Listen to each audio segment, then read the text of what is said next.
আর তারা ইন থেকে না টাইম দিয়েছি একটা সময়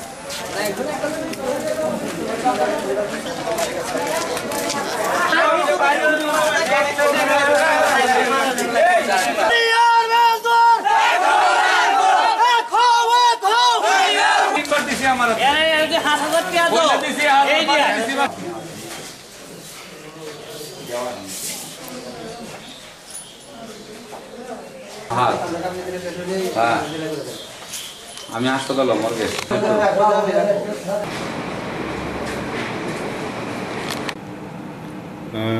এটা কিভাবে হয়েছে এটা এখনো অজ্ঞাত, এখনো জানা যায়নি। তবে আমাদের অভিযান অব্যাহত আছে, যারা এটা ঘটিয়েছে তাদেরকে অ্যারেস্ট করার জন্য অভিযান কালকে ঘটনার পর থেকেই পুরোদমে অভিযান অব্যাহত আছে।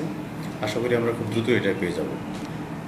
আশা করি আমরা ঘটনার মূল রহস্যটাও উদ্ঘাটন করবো বলে আমি বিশ্বাস করি।